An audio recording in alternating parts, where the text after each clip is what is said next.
warahmatullahi wabarakatuh. Innal hamdalillah nahmaduhu wa nasta'inuhu wa nastaghfiruh wa na'udzu billahi min syururi anfusina wa min sayyiati a'malina may yahdihillahu fala mudhillalah wa may yudhlil fala hadiyalah. Asyhadu an la ilaha illallah wahdahu la syarikalah wa asyhadu anna Muhammadan abduhu wa rasuluhu la nabiyya ba'dah. Allahumma salli wa sallim wa barik ala sayyidina Muhammadin sayyidil mursalin wa ala alihi wa sahbihi ajmain, amma ba'd. Puja dan syukur kehadirat Allah atas izinnya, atas berbagai macam karunia-Nya hari ini.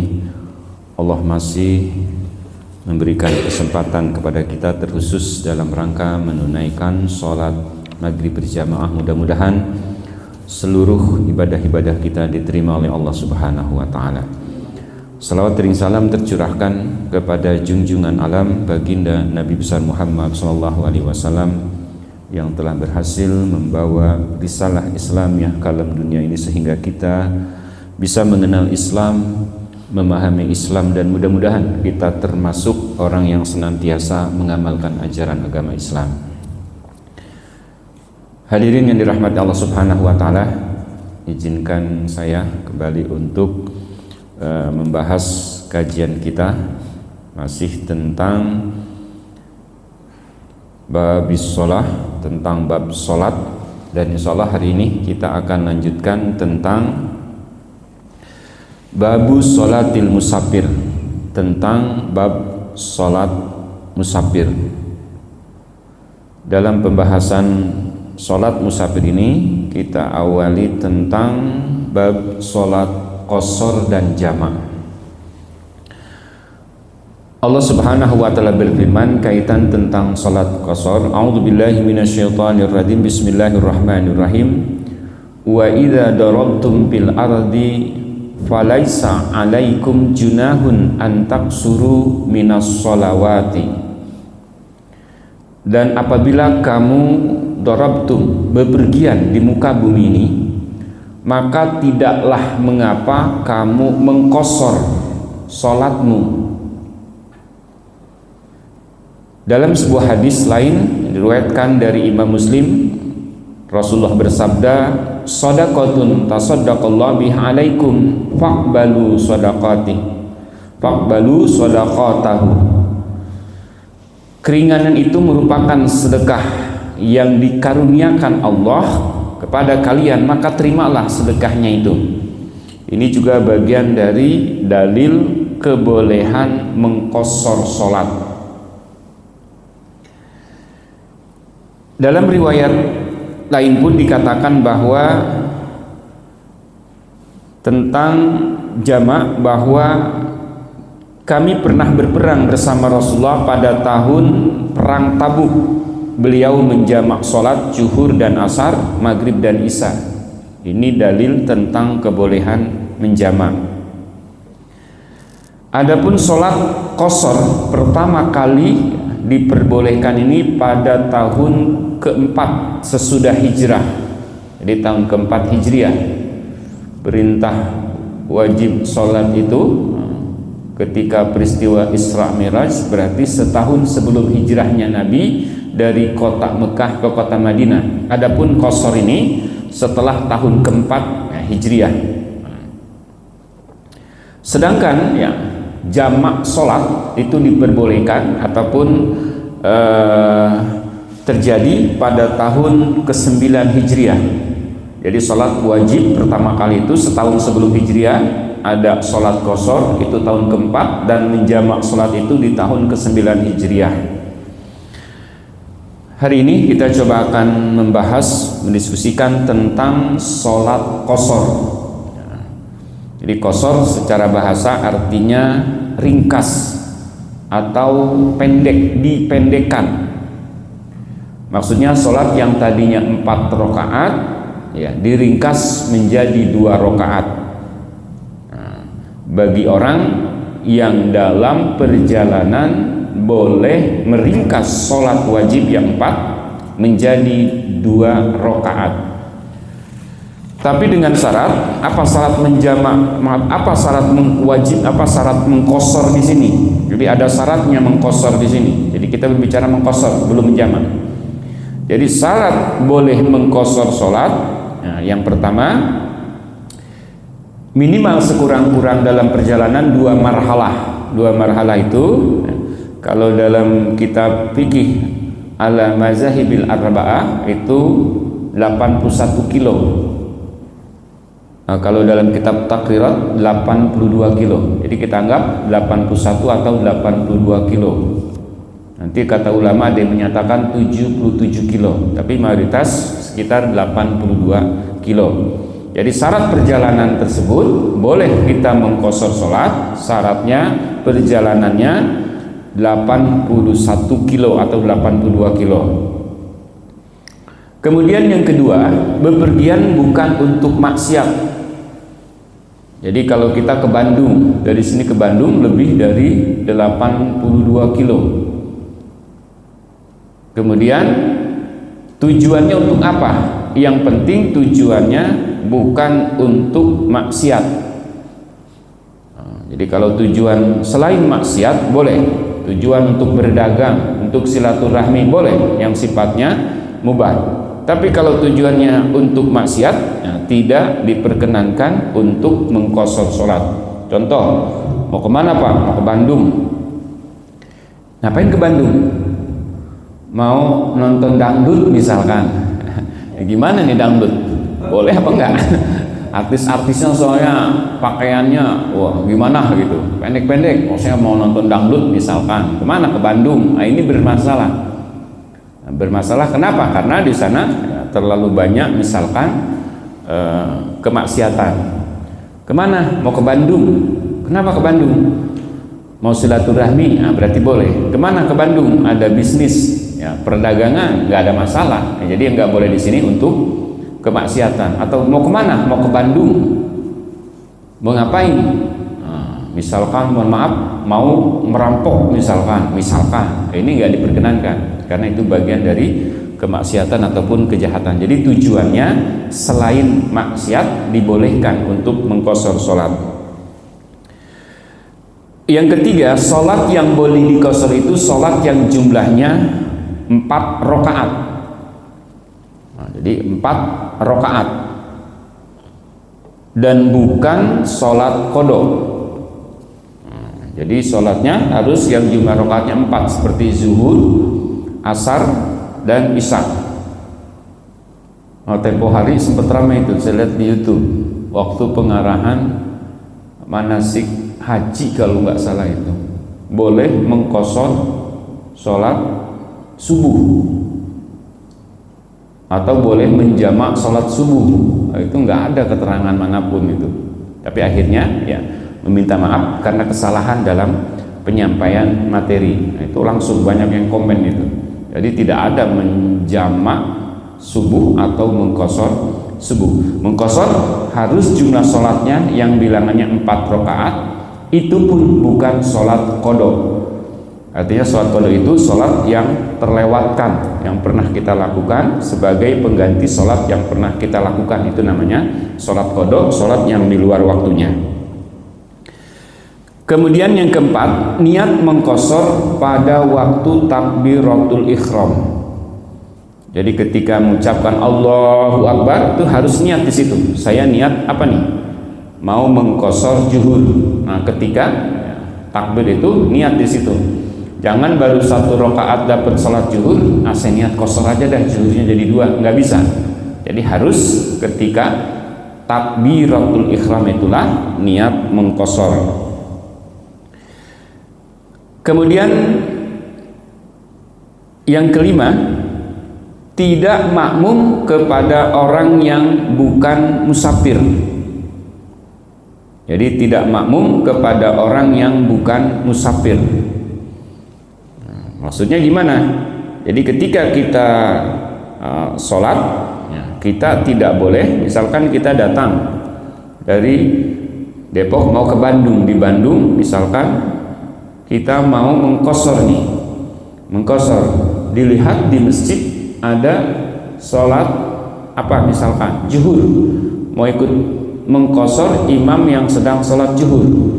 Datanglah dia ke masjid, imam sholat seperti biasa, sholat sempurna, berarti zuhur 4 rakaat. Nah, misalkan kita datang, saya mau mengqashar, dapat 2 rakaat, saya salam, nggak bisa. Kalau misalkan dia datang di masjid yang mau mengqashar sholat, ya berarti dia harus sholat sempurna, ikuti 4 rakaat. Kalau memang dia mau mengqashar, berarti dia memisahkan diri. Jadi paling nggak di belakang atau di samping untuk mengqasharnya sendiri. Jadi tidak boleh ikut berjamaah. Kalau dia ikut berjamaah boleh, tapi tidak untuk mengqashar. Jadi sholat sempurna seperti biasa. Atau misalkan dia ke Bandung, di Bandung dia turun di rest area. Ketika di rest area, misalkan ini ada imam lagi sholat apa? Misalkan sholat Isya, habis sholat Isya. Begitu dia sholat Isya, ini si makmum boleh ikut apa boleh enggak? Kalau dia meyakini ini musafir karena dia bareng dengan saya satu bis tadi, ada kemungkinan berarti boleh. Hanya masalahnya ini imam mengqashar apa enggak, itu masalahnya. Sholat Isya nih. Jadi di situ ada ulama yang menyatakan boleh dia ikut mengikuti apa yang dilakukan oleh imam. Jadi ketika takbir, kalau memang imam mengqashar, saya ikut qashar. Kalau memang imam enggak mengqashar, saya juga ikut tidak. Saya ikut kepada imam. Begitu sholat Isya, ternyata imam ini tidak mengqashar sholat 4 rakaat. Berarti boleh si makmum tadi harus mengikuti 4 rakaat. Itu. Ada lagi kasus yang kedua. Biasanya begitu ada orang sholat di masjid, ini musafir semua. Musafir semua. Cuma mungkin musholahnya kosong, ada musafir semua. Mereka bermaksud mengqashar sholat. Tiba-tiba ada jamaah datang, orang kampung asli, tahu-tahu dia ikut aja sholat zuhur. Sholat zuhur, ketika baru dapat 2 rakaat, ini makmum bingung, orang kampung kok sholat zuhur 2 rakaat, berarti dia harus menambah 2 rakaat lagi. Itu, jadi nggak bisa imamnya mengqashar 2 rakaat, makmumnya selesai. Jadi tidak dikenakan, ataupun tadi makmum yang mukimin tadi penduduk asli atau penduduk asli yang ada di tersebut yang bukan musafir tadi, dia harus sholat sempurna, menyempurnakan kekurangan rakaatnya. Itu. Kemudian yang terakhir, ya, selama sholat dalam perjalanan. Selama sholat dalam perjalanan. Jadi kalau dari Bandung mau pulang ke Depok, misalkan mau pulang ke Depok, dia sudah sholat maghrib, misalkan dia sudah sholat maghrib, atau misalkan dia sholat maghrib, tiba-tiba nanti aja qasharnya di rumah, nggak bisa. Jadi syaratnya masih mapis safar, masih dalam perjalanan. Jadi kalau mau termasuk menjama, mengqashar misalkan, itu harus jangan di rumah. Jadi harus bukan berada di kampungnya. Jadi kalau misalkan ini Riparia, Bapak sholat di terminal Depok dari Bandung, boleh menjama mengqashar di terminal Depok. Atau ada ulama yang menyatakan boleh, asal jangan sampai rumah dulu. Dalam Riparia ini beda kampung, Riparia ini bedahan. Jadi Bapak boleh sholat di depan, misalkan ada di Masjid Dian Al-Mahri atau masjid di Jalan Raya Muhtad, itu bukan bedahan, itu Sawangan Baru. Jadi beda kampung. Kalau ini kampung bedahan, meskipun sama-sama satu kecamatan. Itu diantara boleh mengqashar sholat. Kemudian muncul mengenai kapan seseorang diperbolehkan mengqashar sholat. Ini terjadi perbedaan pendapat ulama. Yang pertama, jumhur ulama, mayoritas ulama mengqashar sholat bagi yang berpergian dapat dilakukan setelah meninggalkan kota dan keluar dari daerah tempat tinggal lingkungannya. Bapak mau ke Bandung, apa boleh mengqashar sholat di rumahnya? Nah, di Riparia nih, mau ke Bandung, mengqashar. Nah, ini boleh nggak? Misalkan Bapak ada telepon jam 12:30 harus ke Bandung hari itu. Waktu itu Bapak belum sholat. Nah, gimana nih? Apa mengqashar sholat di rumah atau nunggu keluar rumah dulu? Jumhur ulama harus keluar rumah dulu. Bapak berangkat dulu udah terminal Depok misalkan. Nah, Bapak mengqasharnya di terminal Depok, keluar dari Riparia dulu. Ini menurut jumhur ulama. Jadi tidak bisa dilakukan di rumah sendiri, kecuali harus keluar rumah dulu, meninggalkan kota atau tadi mengeluarkan daerah tempat setempat. Pendapat kedua, memang ada sebagian ulama salaf, ini ada dalam Fikih Sunnah Said Sabiq, ada yang menyatakan seorang yang telah niat hendak berpergian tadi sudah boleh mengqashar sholatnya walaupun masih berada di rumahnya. Jadi kalau menurut mayoritas madzhab yang 4 nggak boleh, harus keluar. Tapi kalau menurut sebagian ulama dalam pandangan, misalkan dalam pandangan Said Sabiq dalam kitabnya Fikih Sunnah, boleh mengqashar dari rumahnya. Nah, tapi ini hanya sebagian kecil ulama yang membolehkan. Kebanyakan jumhur ulama, mayoritas ulama, ya, sholat mengqashar itu harus keluar rumah dulu. Itu perbedaan pendapat ulama. Adapun beberapa perbedaan pendapat dari mazhab yang 4. Yang pertama, perjalanan yang diperbolehkan mengqashar sholat menurut mazhab Hanafi, dibolehkan mengqashar sholat setiap perjalanan, baik itu perjalanan ibadah ataupun perjalanan maksiat. Nah, kalau tadi kan kita secara jumhur ulama, mayoritas ulama boleh mengqashar sholat asal jangan niat untuk kemaksiatan. Kayak tadi kan, mau apa? Mau merampok ke Bandung misalkan, nggak boleh. Tapi dalam pandangan Imam Hanafi boleh. Apapun itu, yang penting dalam perjalanan dia niat musafir tadi, apapun tujuannya, dalam pandangan mazhab Imam Hanafi boleh. Tapi dalam pandangan mayoritas ulama, mazhab yang 3 menyatakan nggak boleh. Tidak boleh kalau niat perjalanannya maksiat.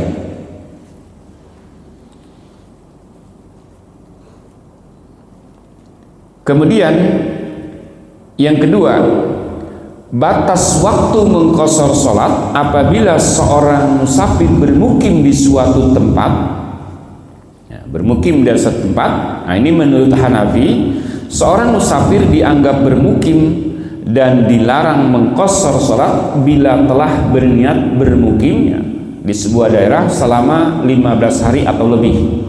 Ini dalam pandangan mazhab Imam Hanafi, 15 hari patokan kebolehan mengqashar sholat. Tapi ya, dalam pandangan mazhab Imam Malik dan Imam Syafi'i, jika seorang berniat untuk menetap di satu tempat selama 4 hari, nah, maka dia harus menyempurnakan sholatnya.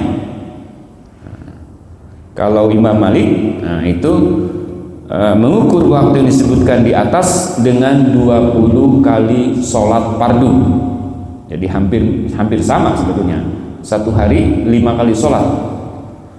Nah, berarti kalau 20 sholat berarti 4 hari, 5 kali 4 20. Nah, kemudian menurut Imam Ahmad bin Hambal, seorang musafir berniat mukim lebih dari 4 hari atau lebih dari 20 kali sholat fardu, maka ia wajib menyempurnakan sholatnya. Jadi patokan mayoritas ulama tidak boleh lebih dari 4 hari. Itu di luar waktu dukhul dan waktu khuruj, artinya di luar waktu perjalanan. Jadi selama misalkan Bapak mau berangkat kemana? Ke Bandung, berapa hari? 3 hari. Jadi selama 3 hari itu boleh mengqashar sholat. Tapi lebih dari 4 hari harus sholat sempurna. Sebelum dilanjutkan, barangkali ada yang ingin didiskusikan, tanyakan kaitannya tentang qasar. Jadi belum jama ini, kita baru membahas qasar. Iya, silakan. Mana yang lebih afdol, mengqasar sholat atau sholat sempurna?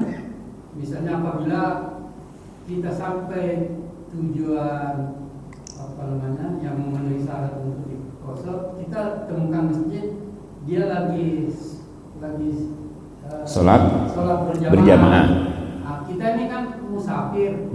Mana yang lebih afdol, kita bikin barisan saf sendiri dengan atau ikut sama yang berjamaah. Ya. Ya, Bapak di Bandung nih ceritanya. Ketika di Bandung sudah ada rencana saya nanti zuhur mau di qasar aja. Begitu sebelum berangkat, misalkan mobil istirahat dulu di rest area yang ada masjidnya. Nah, seperti itu. Gimana nih Bapak? Kebetulan saat itu azan sudah dikumandangkan, mau sholat berjamaah. Apakah saya pilih qasar tadi 2 rakaat atau saya ikut berjamaah? Kedua-duanya punya keutamaan. Keutamaan pertama berjamaah, jelas beda sholat sendiri dengan berjamaah. Ini kita punya rombongan juga 2-3 orang. Iya. Misalkan tadi pertama berjamaah. Berjamaah. Kalau Bapak sendiri berarti keutamaan berjamaah lebih utama. Enggak, masalahnya saya juga berjamaah. Nah, misalkan berjamaah tadi punya rombongan juga, di situ juga ada yang sedang melakukan sholat zuhur. Nah, kalau dia sholat zuhur sempurna, berarti kita tidak bisa mengqasar. Mana yang lebih utama? Kedua-duanya punya keutamaan. Tapi kalau seandainya dalam hati nih kata ulama dalam kitab Taqrirat di sini, kalau dia ada perasaan begini dalam hatinya, oh kita lebih baik ikut dengan mukimin, atau dia menyatakan dalil qasar itu kurang kuat, nah itu sebaiknya kalau ada perasaan-perasaan seperti itu sebaiknya qasar, jangan ikut sholat sempurna, untuk menepis bahwa qasar itu memang ada dalilnya. Jadi kalau sama-sama ini juga berjamaah tadi, yang ini juga berjamaah, jadi kedua-duanya dibolehkan. Yang penting jangan tadi apa? Ikut imam ini, tapi misalkan di belakang ada bikin imam lagi. Jadi kalau mau di samping, kedua-duanya boleh. Kalau berbicara mana yang lebih utama, saya bertahan dengan qasar apa jamaah, tergantung tadi dalam perasaan jamaah ini. Kalau ada yang menyatakan wah pokoknya kita berjamaah dengan ini lebih baik, nah sebaiknya qasar justru. Sebaiknya qasar. Kenapa? Untuk menepis bahwa qasar juga memang merupakan rukhsah. Maka dikatakan shadaqatun, merupakan sedekah yang datangnya dari Allah kepada tadi orang-orang yang melakukan perjalanan tadi. Jadi kedua-duanya itu pilihan. Namun tadi ada catatan dari ulama, kalau ada perasaan di jamaah ini yang menyatakan enggak, kita lebih baik ikut mukimin di sini. Nah, sebaiknya justru jangan ikut di sini, maka ikut mendirikan jamaah sendiri, mengqasar tadi. Apalagi supir bis sudah nungguin. Kan kalau sholat sempurna berarti kan 4 zuhur tadi. Ya ini supir udah nungguin, Pak, cepet Pak, cepet Pak. Nah, sebaiknya mengqasar itu supaya tadi tidak merepotkan orang lain. Jadi memang ada 2 pilihan. Kalau memang ikut jamaah yang sedang sholat tadi di masjid tadi secara sempurna, berarti Bapak tidak bisa qasar. Tapi kalau Bapak punya jamaah lagi gimana? Boleh, sebaiknya lakukan tadi di samping masjid, atau di luar barisan, supaya orang tidak menduga itu, tadi tidak menduga makmum yang di belakangnya pengen ikut ke sini, tapi ternyata yang di sini mengqasar sholatnya. Contoh misalkan ini imam sholat sempurna, tiba-tiba Bapak rombongan di belakangnya bikin imam satu lagi tapi mengqasar. Ada orang di belakang nih, muncul masalah yang kedua, dikira orang belakang ini sholatnya sempurna, zuhur itu 4. Tiba-tiba dia ikut, karena memang di depannya ini jamaah orang yang sedang mengqasar, kan cuma 2 rakaat. Kalau orangnya di belakang ini orang situlah misalkan yang menganggap sholat zuhur itu seperti biasa sempurna, enggak mengkosor. Begitu tadi imam salah, baru ngeh nih si makmum, gimana dia? Berarti dia harus menambah kekurangannya 2 rakaat. Berarti dia naik lagi, tambah lagi 2 rakaat. Itulah kenapa sebaiknya jangan berbarengan. Nah tadi imam ini yang sholat sempurna bikin lagi imam di situ, nanti kesian di belakang. Maka sebaiknya tadi keluar dari barisan, misalkan di samping kanan atau samping kiri atau misalkan di pojokan, supaya jangan dianggap ikut barisan di sini gitu. Jadi itu pilihan. Tapi catatan ulama, kalau ada perasaan orang yang dalam jamaah tadi mengkosor, menganggap sholat yang berjamaah di sini itu lebih baik, justru kata ulama sebaiknya lakukan kosor, jangan ikut di sini, untuk menepis bahwa tadi sesungguhnya mengkosor sholat itu merupakan bagian dari syariat Islam. Itu barangkali. Silakan barangkali. Ya, silakan Pak. Kalau misalkan maghrib masih di kereta perjalanan kita, terus boleh itu maghribnya itu depan ke isya. Ya. Maghrib dalam nyampe lewat isya. Jadi gimana? Apa sholat di kereta? Ya, Bapak misalkan tadi mau menjamak apa mengkosor nih? Maghrib bisa nggak dijamak? Maghrib bisa dijamak? Dijamak takdim, tapi jumlah rakaatnya tetap 3, nggak bisa dikurangin. Kalau dijamak takhir bisa dengan maghrib dengan isya misalkan, tapi jumlah rakaatnya tetap 3. Posisi Bapak misalkan dari mana? Jakarta. Pas Jakarta tuh maghrib. Maghrib ini di kereta nih. Ini gimana nih? Boleh nggak sholat di kereta misalkan maghrib? Karena waktunya mepet misalkan. Sebentar lagi isya. Sebentar lagi isya. Ini gimana nih? Mau sholat di kereta? Ada istilah memang sholat dalam kendaraan. Hanya dalam pandangan madzhab Imam Syafi'i memang sholat kendaraan. Bapak sholat di kendaraan. Mau tayamum berarti kan? Oke, tayamum misalkan di inian kereta. Tapi kan dalam pandangan madzhab Imam Syafi'i nggak bisa, karena ini bukan debu. Debu itu harus yang sudah dicontohkan, ambil tanah merah, diayak, masukin amplop, bawa Bapak tuh ke kereta. Pasti yang lain pada bengong, apa itu dalam amplop? Nggak taunya debu. Tujuannya dia buat tayamum. Memang itu beratnya. Berarti sapi itu harus tanah asli, nggak boleh dari serpihan kapur di sini tembok, serpihan batu, nggak, harus tanah. Kalau malam sapi harus turun debu, itu bedanya. Terus nggak, saya nggak tayamum, saya bawa aqua nih dari rumah, udah saya siapin buat wudhu. Oke, ambil berarti yang wajib. Berarti yang wajib berarti berapa anggota wudhu? Bagsil wujuh wajah. Nah, yang penting ini air mengumpul di sini aja. Terlambat basah, ambil lagi 2 tangan, kemudian kepala, yang keempat kaki, udah. Tapi lihat dulu, terkondektur marah nggak nih? Ini jadi becek ini. Tadi masuk ke ruang khusus misalkan, atau ambil asal basah aja sebetulnya. Oke lah, aman misalkan, selesai. Bapak sholat dalam kendaraan, oke, wudhunya selesai, kiblatnya menyesuaikan. Tapi nanti dalam pandangan madzhab Imam Syafi'i, begitu Bapak sampai rumah jam 8, karena macet tadi kan kereta, sampai rumah, berarti Bapak apa yang harus dilakukan? Sholat tadi itu hanya sekedar lihurmatil waktu, hanya menghormati waktu. Berarti gimana? Bapak harus qadha, sholat maghrib lagi berarti. Jadi sholat yang tadi maghrib di kereta itu hanya sekedar sholat menghormati waktu. Begitu Bapak sampai rumah, Bapak sholat maghrib lagi, namanya qadha. Tadi kan sudah sholat, itu namanya menghormati waktu. Kenapa? Karena tidak mencukupi syarat. Tidak mencukupi syarat. Kalau Bapak bilang musafir, kan Jakarta, nggak sampai 82 km.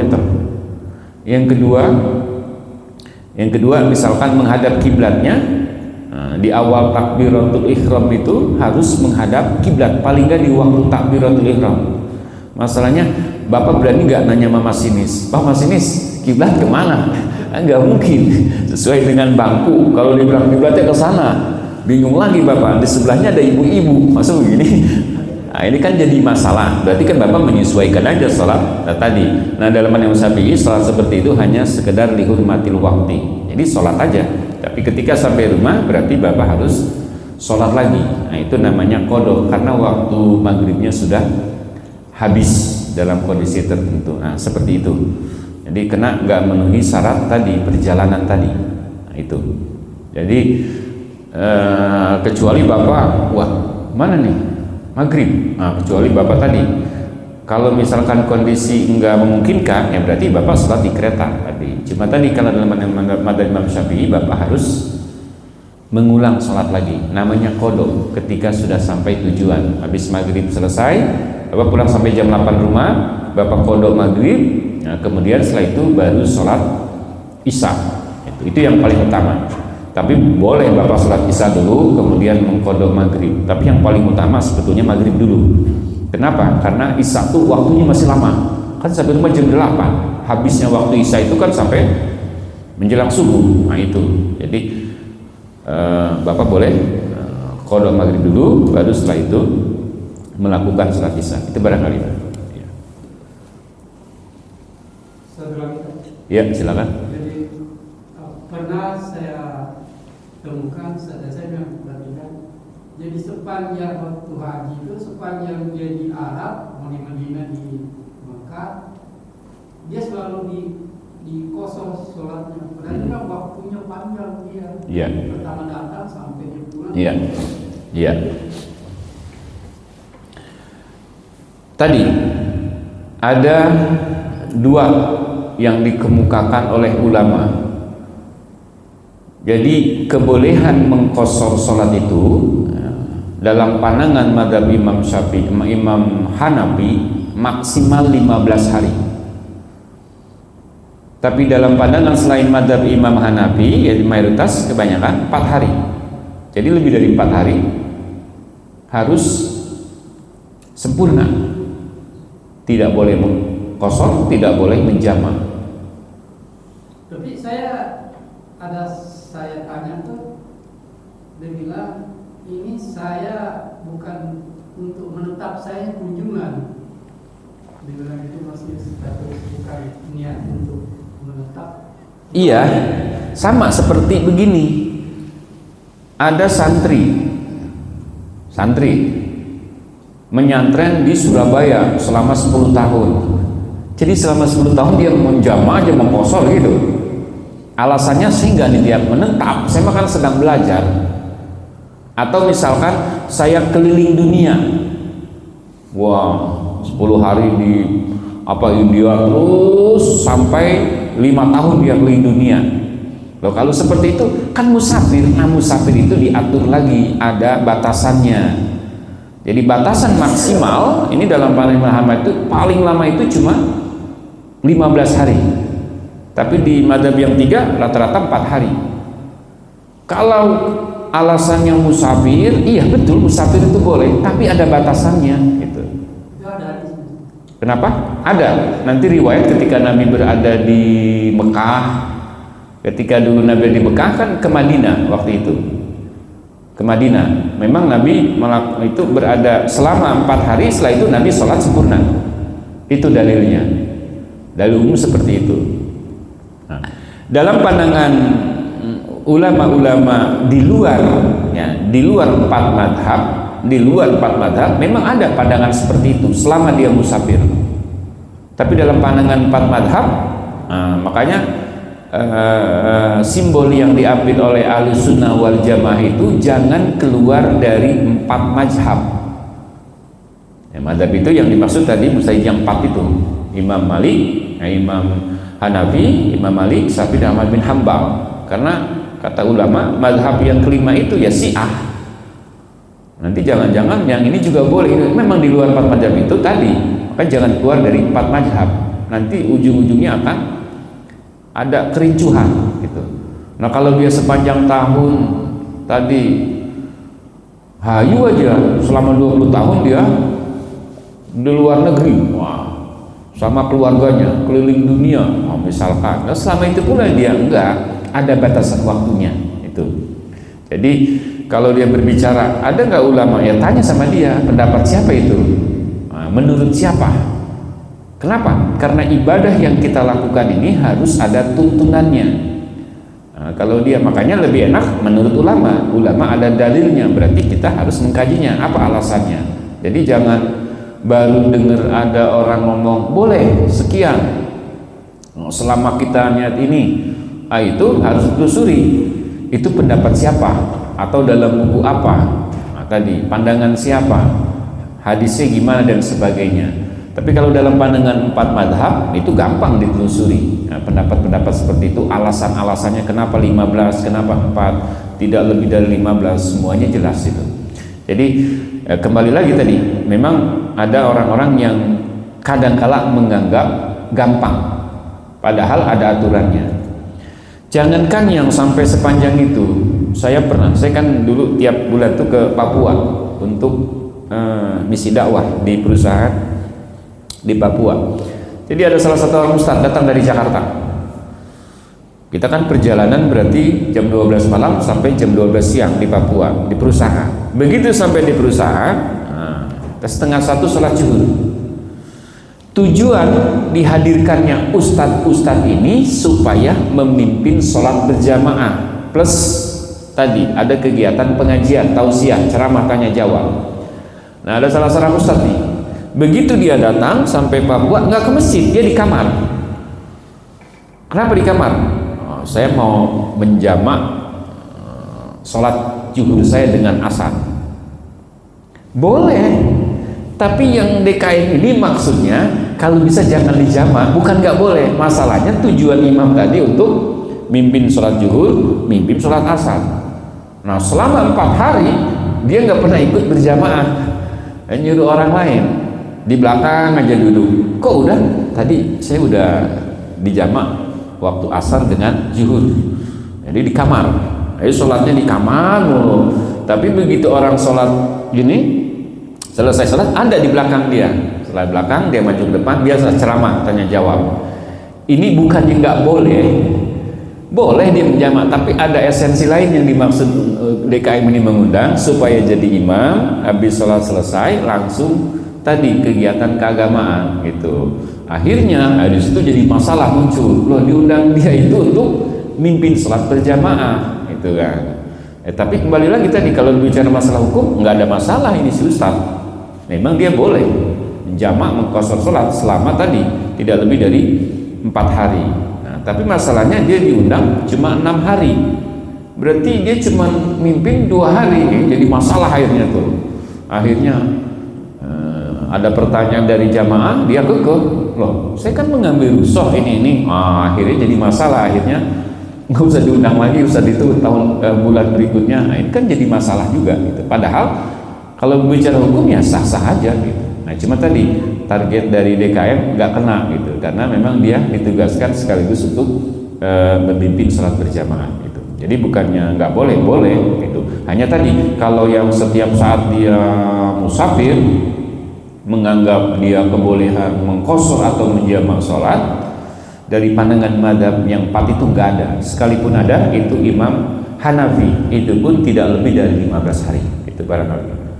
Begini Ustaz. Ya. Jadi tadi kalau dikasih waktu sedekah qashar itu, misalnya katakan 15 hari atau misalnya kita 4 hari, berarti dalam 4 hari itu atau misalnya 15 hari itu berarti lebih utama dong kita karena sifatnya sedekah, lebih utama kita qashar daripada sholat sempurna dalam semasa itu. Iya. Ya, karena yang namanya kan sedekah itu bagaimana sih kalau misalnya dikasih kita sedekah lantas kita tidak menerima, ya kan lebih bagus kita terima sedekah itu. Iya, artinya boleh, tapi ada aturannya, tidak lebih dari. Ya, itu maksud saya. Tidak lebih daripada itu. Tidak lebih dari itu. Cuma nanti keutamaan mana yang utama? Ini kan nanti ada perbandingan berjamaah atau sendiri. Oke, sedekah lebih utama, tapi berjamaah itu lebih utama. Bandingannya 27 derajat.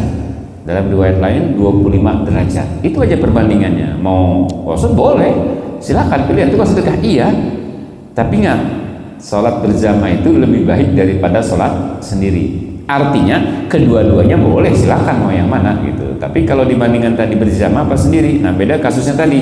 Kalau dia datang sendiri, boleh dia mengqasar, boleh menjamaah boleh, tapi dia ingin ikut berjamaah, itu lebih utama. Kecuali dia juga punya jamaah tadi, nggak sendiri, dia sampai 10 orang, nah silakan, itu berimbang untuk berjamaahnya. Tapi kalau bilang sendiri tadi, sendiri dia tetap salatul jamaati afdalu min salatil fardhi bi 27 darajah wa fi riwayatin 25 darajah. Tinggal perbandingan derajat tadi. Nah, berjamaah ternyata lebih baik. Kalau berbicara boleh, silakan. Sedekah, ya sedekah. Sama-sama tadi memperoleh keuntungan, itu kelebihan itu barangkali. Ya, silakan. Niat, ada yang pendapat niat sholat itu tidak perlu diucapkan atau dilafalkan dalam hati ketika takbir. Ya. Nah, itu bagaimana, Ustaz? Niat secara bahasa artinya al-qasdu, bermaksud. Sepakat ulama, niat itu adanya di hati. Niat itu adanya di hati. Sepakat ulama, nggak ada dipermasalahkan. Madzhab Syafi'i pun. Hanya muncul pertanyaan, gimana hukum niat bitalaffuz, niat dengan lafaz. Contoh misalkan salat maghrib, ada niat bitalaffuz dengan ucapan, misalkan usolli fardhu maghribi salasa raka'atin mustaqbilal kiblati adaan, misalkan makmuman lillahi ta'ala. Itu gimana diucapkan seperti itu? Ucapan seperti itu namanya niat bitalaffuz. Dalam pandangan mazhab Imam Syafi'i sunnah, tapi dalam pandangan mazhab yang tiga tidak disunahkan. Bedanya di situ. Kalau Imam Malik, kalau ada orang-orang was-was, sebaiknya diucapkan bitalaffuz. Tapi dalam pandangan mazhab Imam Ahmad bin Hambal misalkan, itu tidak disunahkan. Itu bedanya. Tapi sepakat ulama, niat itu di hati. Imam Syafi'i niat itu dan mazhabnya tetap di hati. Cuma prakteknya bagaimana? Kalau dalam pandangan Syafi'i itu muktarinan bil fi'li, bareng dengan takbir. Allah, mulut ngomong Allahu Akbar, di hati saya sholat apa? Maghrib.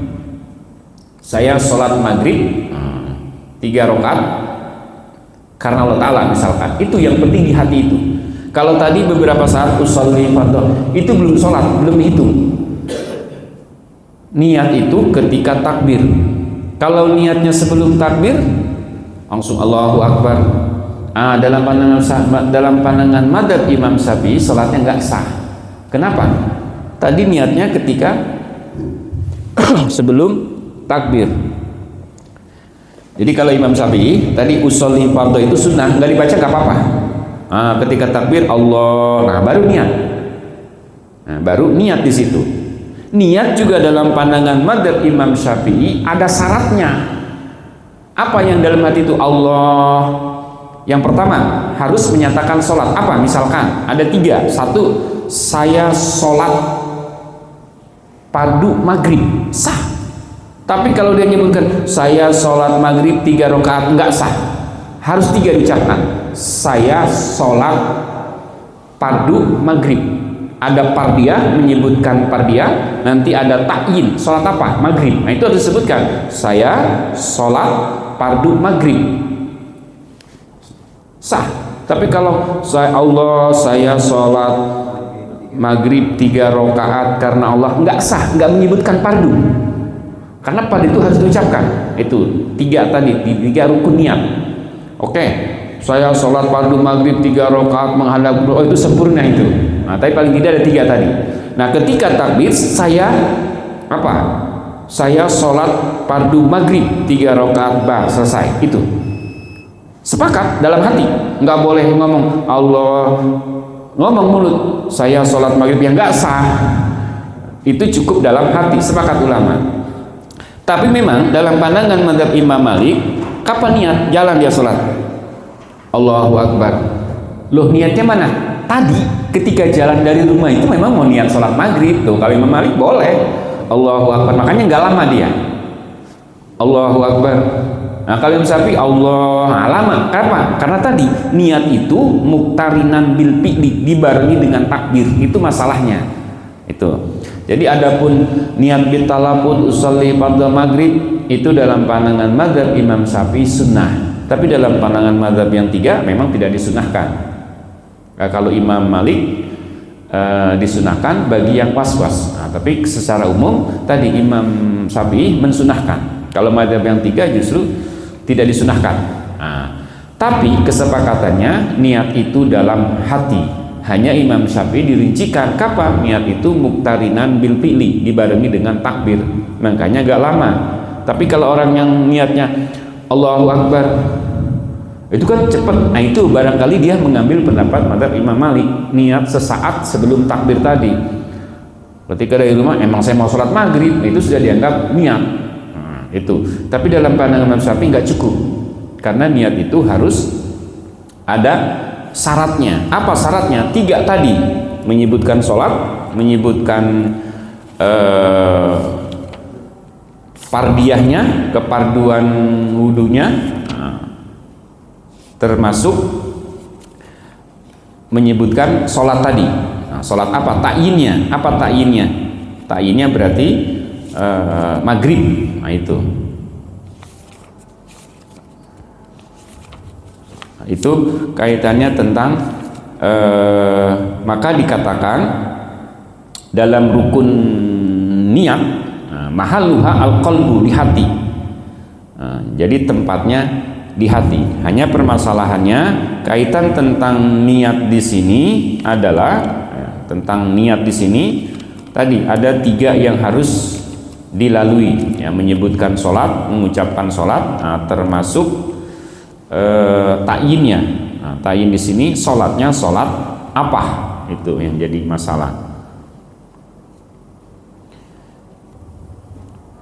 Jadi ada 3, qasdul fi'li, ta'yin, dan fardiyah. Jadi kalau sholat wajib harus menyebutkan 3, qasdul fi'li, saya sholat, kemudian menyebutkan ta'yin, sholat apa? Maghrib, kemudian harus menyebutkan fardiyah. Allah, saya sholat fardu maghrib, cukup.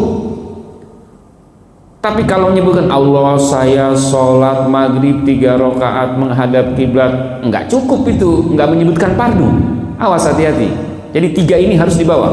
Allah, saya sholat fardu maghrib, aman tuh. Nah, tapi kalau saya niat sholat maghrib 3 rakaat menghadap kiblat, enggak menyebutkan fardu, atau enggak menyebutkan ta'yin tadi, menyebutkan sholat maghribnya dan sebagainya. Nah, itu jadi masalah dalam pandangan mazhab Imam Syafi'i. Itu barangkali sudah. Berarti bisa diartikan bahwa gerakan fisik itu hanya sunnah, karena kan yang dihadapkan adalah hati, gitu kan? Kayak kita di dalam Allahu Akbar, gitu kan? Iya. Itu kan sah kan? Karena dia dari tadi itu, dari situ udah lihat bahwa saya. Iya, dalam pandangan mazhab Imam Syafi'i, dalam pandangan Imam Malik, sah. Niatnya kapan? Tadi, sesaat sebelum takbir. Adapun takbirnya itu sunnah. Tapi ngomong Allahu Akbarnya wajib. Jangan, nggak sah juga. Tadi nggak ngomong Allahu Akbar itu. Makanya ada istilah rukun qauliyah. Rukun qauliyah berarti 1 ngomong Allahu Akbar, 2 baca Fatihah, 3 membaca tasyahud akhir, yang keempat membaca sholawat Nabi, yang kelima mengucapkan salam. Itu rukun qauliyah harus itu. Jadi kalau ngangkat tangannya sunnah. Jadi kalau dia ngomong Allahu Akbar sah, ngangkat tangannya sunnah. Tapi kalau dia nggak ngomong apa-apa, ngomongnya dalam hati, Allahu Akbar dalam hati, sholatnya tidak sah. Karena takbiratul ihram itu artinya mengucapkan Allahu Akbar itu wajib, harus diucapkan. Nah, termasuk sholat zuhur baca Fatihah, Allahu Akbar, baca Fatihah dalam hati, tidak sah. Kenapa? Itu rukun qauliyah. Qauliyah itu ucapan minimal terdengar kupingnya sendiri. Bismillahirrahmanirrahim. Oh, terdengar kupingnya sendiri. Atau dalam mazhab Hanafi ininya goyang-goyang. Nah, nih ada jenggot goyang-goyang tuh kelihatan. Nah, itu. Jadi harus ada pergerakan di bibirnya itu. Nah, kalau mazhab Syafi'i minimal terdengar kupingnya sendiri. Bismillahirrahmanirrahim. Nah, itu. Nah, seperti itu. Itu barangkali cukup ya, udah bisa. Ya, insyaallah kita akan lanjutkan. Ini qasar, nanti jamak, nanti ada jamak qasar. Nah, jadi ada qasar aja nggak dijamak. Ada jamak biasa 4 rakaat, jamak takdim, jamak takhir. Nanti ada jamak qasar. Udah dijamak di qasar misalkan. Nah, itu nanti muncul mana yang lebih baik. Nah, itu tadi. Kalau ada perasaan mengqasar itu menganggap kurang kuat dalilnya, lebih baik justru disuruh qasar. Itu padahal qasar dan jamak ini merupakan syarat lisan. Wallahu a'lam bishawab. Mudah-mudahan ada manfaatnya. Fauzu anni ma huwal ashahu wa turku anni ma huwa al-akbar.